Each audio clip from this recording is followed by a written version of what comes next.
Welcome to the Church Doctors Podcast with Scott and Marla Sheely. The Church Doctors Podcast is brought to you by Outpouring International. Love God, love people. Hello, everybody. I'm Scott. And this is Marla. And it's podcast day. Woo-hoo! We are so excited to have you with us again today, listening to our podcast. And we have some fun things to tell you today. Yeah, we're probably going to spread it out through a couple podcasts because we just came back from a trip to the Ukraine that was absolutely off the charts. Amazing. And I don't think we can fit it in a 30-minute session. Yeah, and so for those of you that don't know, the timing of this is that Ukraine is still occupying part of No, it's Russia. Ukraine is partially occupied by Russia, and we were on the ground during, while they're still dealing with war. And so this was a different trip for us. Yeah, it wasn't your typical missions trip. It was a hard trip. Yeah.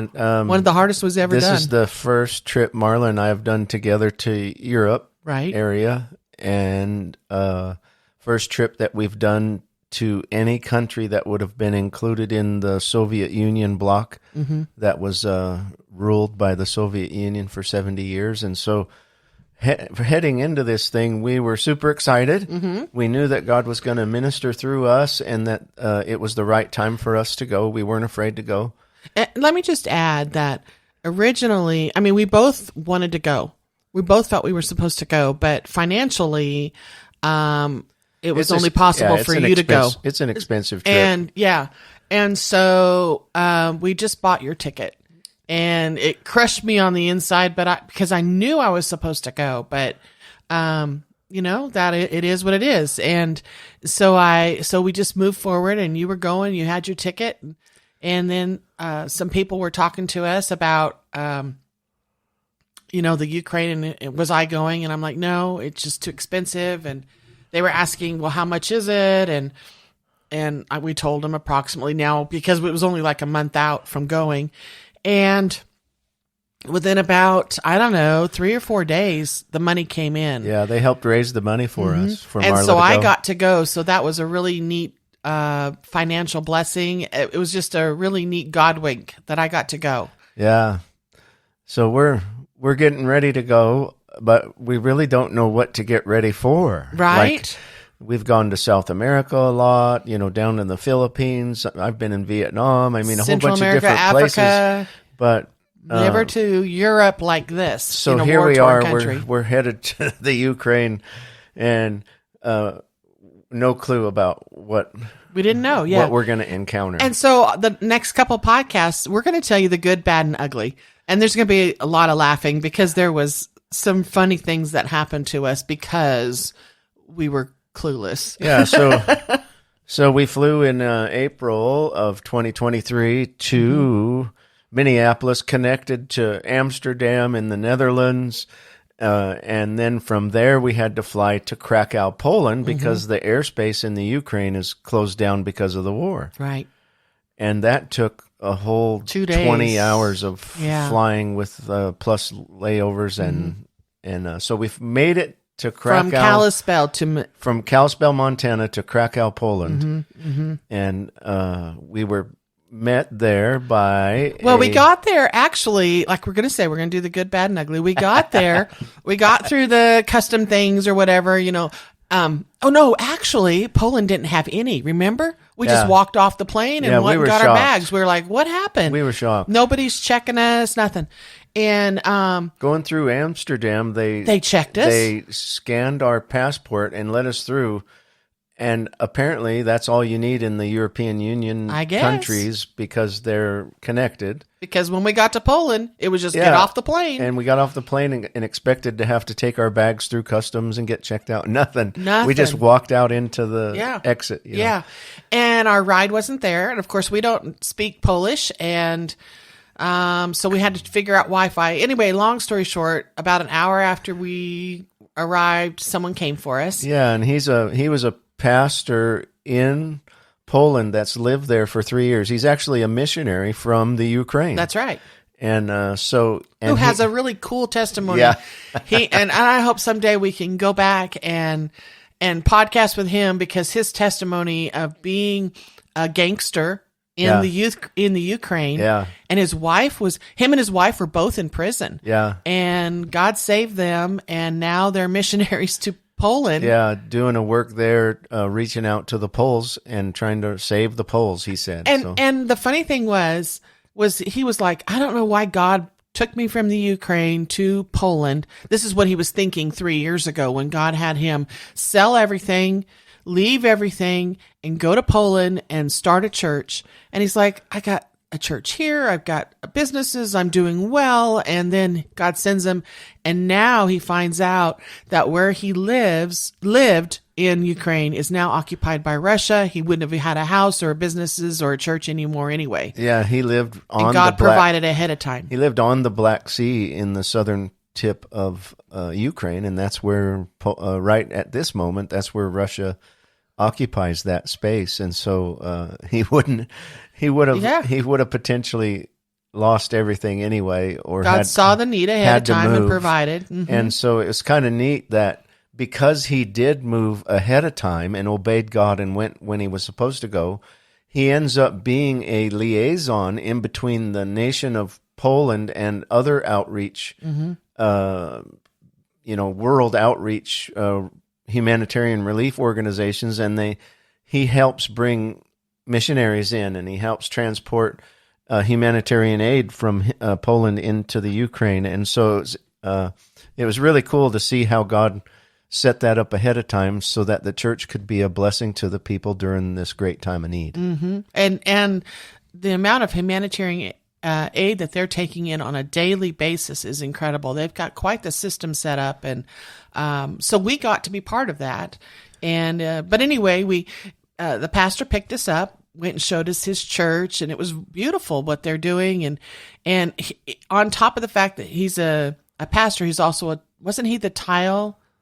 He's a he knows how to do construction. That's what it was. Yeah. And so he's still building his church, and physically and spiritually. And he said, I'm going to take you out of town to a place where you're going to stay tonight.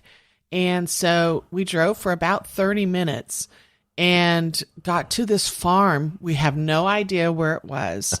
The people that were there, Christoph and Anna, did not speak any English at all. And so we had dinner, and then the pastor said, we're going to leave at 5:00 tomorrow morning.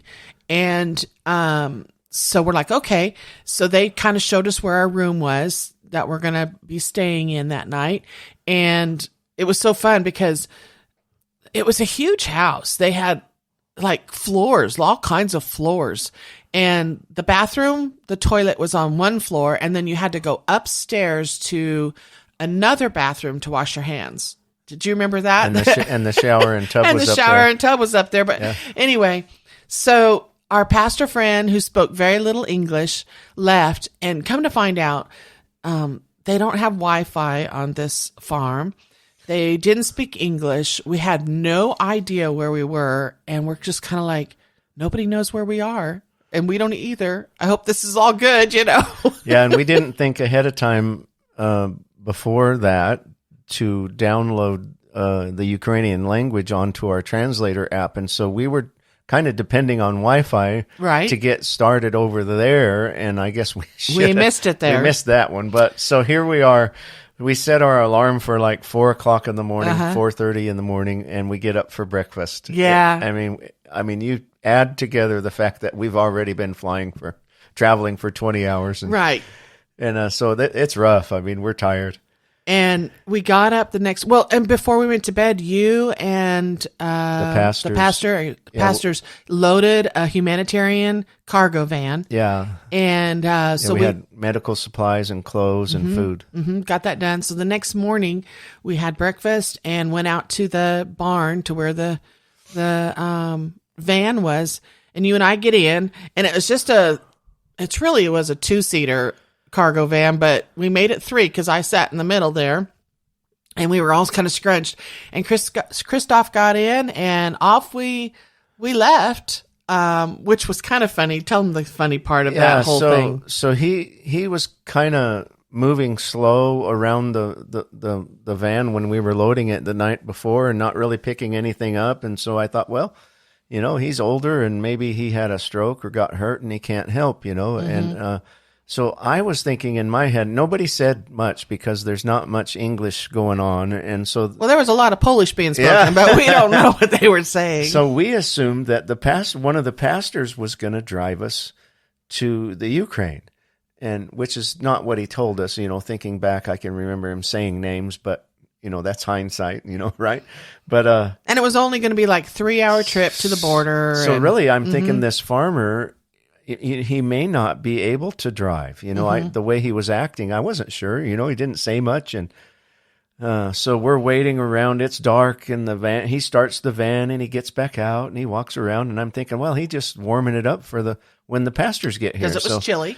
Yeah, and so we're sitting in the van and we're thinking any moment the pastor's going to drive up. Well, Christoph gets in the van and off we go. Yeah. And I was like, oh. Well, it turns out that he was a wonderful driver. He was. And one of the best drivers we had on the trip, really. And so...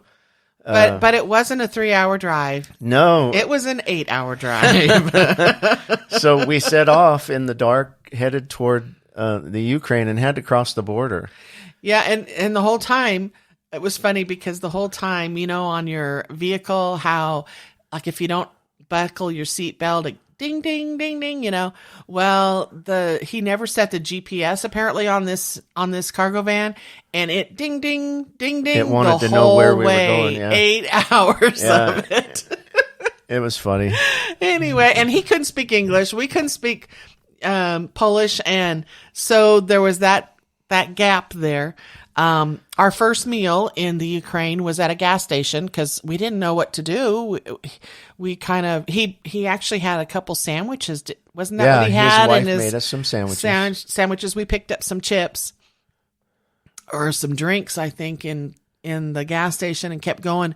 But we, when we got to the border in Poland, there wasn't hardly anybody. I think we were the first in the line. Yeah, there was just one other group that were from the Netherlands that were also bringing in humanitarian aid to the military, Ukrainian military, and so we got to visit with them, and it was fun because they were bringing in, believe it or not, M&M, peanut M&Ms, peanut M&Ms to give to the soldiers, plus a bunch. They had 3 vans, so we didn't see all of it, but.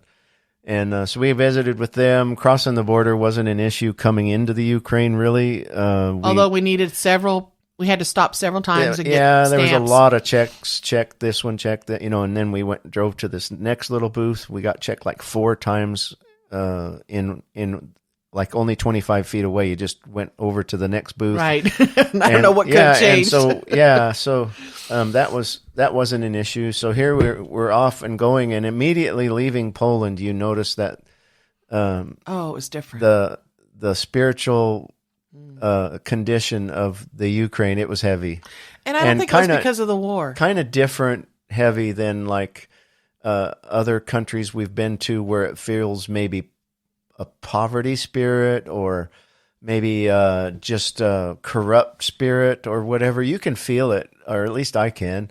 But this felt like a huge, ominous, weighty, heavy spirit to me. Yeah.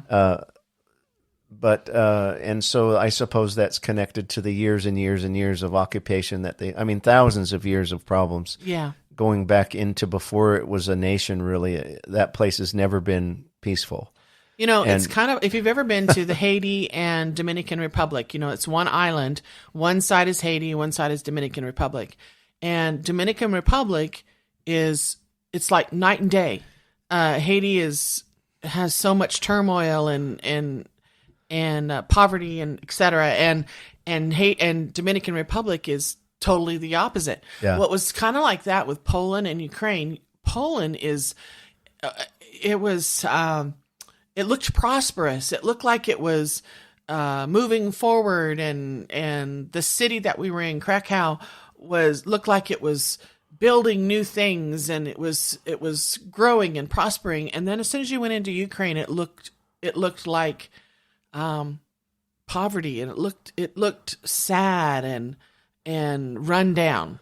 It was a really stark difference. Yeah, and that's just the physical, houses and stuff. So we're taking all this in, going down in and out of little villages, going cross country where you didn't see anything for miles, and right away we noticed that the Ukraine is an agricultural mecca. Mm-hmm. I mean, the fields are as big of fields as you're going to find anywhere in the world. I mean, miles and miles of farmland, but no cattle. They don't raise cattle up there for beef. They have milk cows. They have some farmers that raise pigs and that, but their main industry in that nation is agriculture. Mm-hmm. I mean, everywhere, even around the big cities, there's still big fields. And what I noticed too, every house, where there could be a lawn, it wasn't a lawn; it was a garden. Yeah, they grow everything. Everything. It wasn't like. Every house was a garden. Even the apartment complexes didn't have a yard in front. They had a garden, maybe a community garden. Mm-hmm. And a lot of chickens, a lot of pigs. Everybody had, and then some people had milk cows. Yeah. But you'd have thought we'd have saw lots of cows and cattle everywhere, but we didn't. It was just individuals. So we made it to Lutsk. At the end of this 8-hour trip, and of sitting in the front of the van, bouncing around and on the rough roads, and the roads are quite elbow rough. to elbow, and we make it to Lutsk, which is northwest Ukraine, and it's a city that hasn't been physically attacked by the Russians, and so it did get a random missile or two hit it, But it's a refuge for a lot of the refugees that have come in. And so the church there has become a 24-hour, 7-day-a-week refugee spot. They're feeding them. Yep. They're ministering to them. They're clothing them. Gave them jobs if they could find them jobs. They're helping with housing. Yeah. I know the pastor that we were with had 6 families living with him. It's just crazy, the amount of refugees coming in. Yeah. And that are being displaced from their own homes. And we have all kinds of stories about that. But our first, we get to the church and this is kind of the funny part. They were like, come in and have something to eat, because they knew we hadn't really eaten other than just the sandwiches for, about midway. And it was late in the afternoon. And so they're like, come have something to eat. Oksana's made you something. And so we sat down at the table and they gave it to us on a plate already scooped up. And it wasn't like we got to do it. It was set in front of us. And all we could do was just look at each other and laugh on the inside, because the very things that Scott and I dislike the most in food was being served to us. and when you're a missionary, you just gotta suck it up and eat it, and be happy and smile and be thankful that God provided.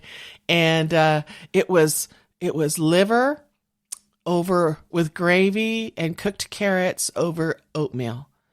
And which is not uncommon over there. No. They do a lot of food combinations that we're not used to. And matter of fact, even at a restaurant on the menu, it'll be porridge with something, porridge with meat, they call it.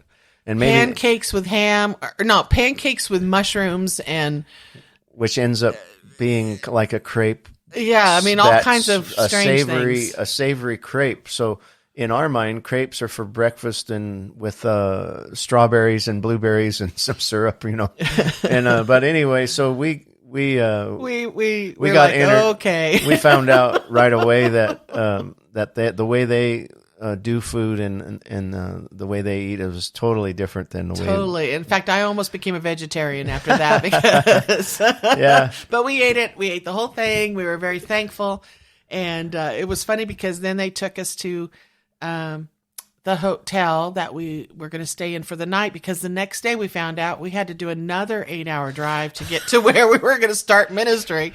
So this will be like day 4 of just traveling. And so we get to, here's another funny food story. We get to, and by the way, they have squatty potties everywhere. So if you're not used to using a squatty potty, there you go. This is a toilet that's built into the floor level. So there's nothing to sit on. You just squat and go. So this is a little bit challenging. If you're not used to doing that. And so, I found out that they have handicapped squatty potties and non-handicapped squatty potties. And so I would look for the handicapped one because it had one bar at least to hold on to. And, but so we get to the, which must have worked out okay, because I never had to go in and rescue. You didn't have to rescue me Marla at all. from the bathroom. I did good. Anyway, we got to the hotel and we were just thankful to have a place, because they, it was wonderful. And the hotel had a little cafe, and they told us just, if you need something to eat or drink, just, put it on your room there and they'll take care of you. And so we thought, okay, it was getting late that night, and we really wanted a little something. So we went downstairs, and because, we're 10 or 11 hours different. So we're trying to, get acclimated. And so I see on the menu that they had a little vegetarian pizza. So I thought, that'll be nice. I just want a little something. And you ordered a Caesar salad. And what came was a bowl with cucumbers and tomatoes and onions. Yeah. There was no lettuce or anything. That was the Caesar salad. And then my pizza the crust was good, but on top of the crust was a can of corn, and then some mushrooms and pineapple and olives, and then cheddar cheese. And the canned corn was interesting. So that was different. By this time now, we are laughing about food, because we're like, oh dear, we're either gonna live or we're gonna die over here on the food. Yeah, it was crazy. So the next day we left early for the next city. We were gonna cross all the way to the eastern side of Ukraine to a village called Pryluki. So we went east from where we were at through the nation's capital of Kiev, or they call it Kyiv, and kept going another. It was 8 3 or 4 hours past that to a city called Pryluki. And we checked into the place that we were staying. They told us the next morning we're going to drive another hour, and that's where we'll start the ministry. We're like, yay, back in the car again. At this point, everything's funny. Yeah, because we're exhausted. Yeah, what? Never on a trip have we had to travel more than we did in the airplane to get to where we're going to minister. Which, it's okay. You do it anyway, but man, it was exhausting physically. This trip was. Yeah. And so we got in the van the next morning, and off we go. And the first place they take us to, and by the way, we're loaded with humanitarian aid again, which this time the humanitarian aid was cleaning supplies, diapers, food, and some clothing. And the first place we went to, I can't remember the name of the place, but it was still another hour. It was like Ichna, something like that. And it was an old building. And I don't know if anything was on the other floors. It didn't look like it, but we went up to the top floor, and on the top floor was this hallway with doors, a long hallway with doors on the inside, and when you open the door, inside each door was 4 beds and 4 people. And then kind of in the middle is a little community area where we did a service. And then we did a lot of hugging and praying for people. A few people were able to come out, but it was a hospice floor, and not run by the government. I'm not even sure if the nurses were real nurses, other than, we brought them some medicine too. But a few people were able to get out, but it was a hospice situation. And so our first place after all that was to stop here, and every one of them wanted us to pray for them and hear their story. And it was just heartbreaking. It was the forgotten people. Yeah, I think it might have been an abandoned Soviet hospital that they used for this purpose for these people. And so it was rough. They had to provide their own bedding. Nothing matched. I don't know when they'd ever been washed. Yeah, I don't think they did laundry very often, and so it was rough for those. It's rough for those people. They're like a forgotten people. Mm-hmm. But praise God for the local church that's in Pryluki. They've been going and bringing supplies and supporting this hospice organization for 5 years, mm-hmm. and. If it hadn't been for them, I don't know if they could have survived. They wouldn't have had a place to go. And so we even took them a little pastry. Each person got a little pastry. They were helping them celebrate Easter a week late. For them. Yeah. And so it was quite the experience to go in and do that. But anyway, and when we were done with that, before we do that, let's tell them about this pastor, and then we'll probably need to close and start it up on the next podcast. Tell them about the pastor and why the church is even there today. So this pastor and his wife, it's Igor and Svetlana, mm-hmm. and their daughter, Inessa, adult daughter. They pastor this church, and very dynamic family. And when the war started getting close to them, like 9 months ago, 10 months ago, I don't know exactly the date, but it was over a year ago. I think it started in March, and they're about 100 miles from the border. Yeah, they're pretty close. And so everybody immediately is deciding, do we flee to Poland? Do we flee to Germany? What do we do? Or do we just move over to Lutsk, get farther away? And so people are moving this way and that way all over the country. Everybody made different decisions. And so he was asking God, what should we do? Do we need to leave? And God said, yeah, you can leave if you want to. That'll be fine. I'll bless you. But if you stay, I'll save your city. So him and his wife and his adult daughter went down in the basement of their home and fasted and prayed. And the tanks, a whole battalion of Russian tanks, I can't remember how many, end up out in a farmer's field within 5 miles of this city, which is plenty close enough for them to launch rockets and to shoot, missiles from where they're at. We're not talking a huge city either. It's No. This is like a village. Yeah, maybe a city of 60,000 or something. Yeah, I have no idea. And so they fasted and prayed, and the Ukrainians were able to stop that part of the Russian push. And he told me that he doesn't believe that there was anything that got damaged in his city. Yeah. And so what a testimony of the faithfulness of God for them, and to their account, what great faith that they had to risk their own lives and to obey God, not knowing what's going to happen. Yeah. Because we saw other neighborhoods, other cities later that the devastation was horrible. Mm-hmm. So yeah, what a great family. Between Pryluki and Ishfish, whatever how you say. Ichnya. Yeah. So we had to drive through this and the fields that they were fighting in and that sort of thing. And they were just starting to cultivate the soil because it was farmland. And they were kind of behind because when the Ukrainian army overtook the Russian army and the Russians fled, they left all their tanks, they left all their dead soldiers. The roads were blown up. Everything was just left in the fields.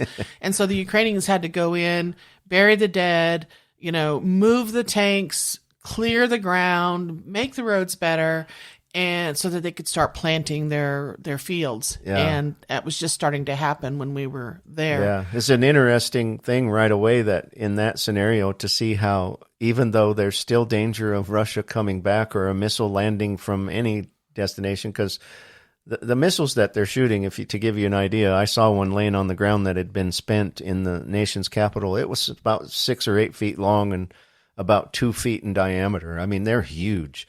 And when they launch those things, they cause huge damage.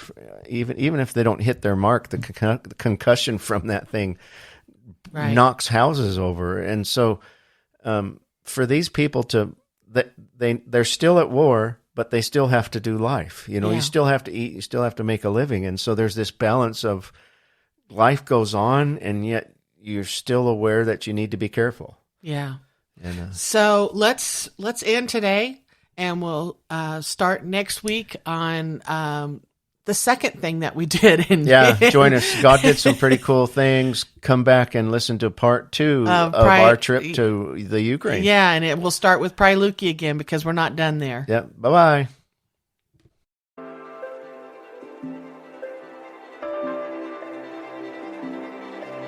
Thanks for joining us on the Church Doctors Podcast. For more information or to contact us, please visit our website at outpouringintl.com.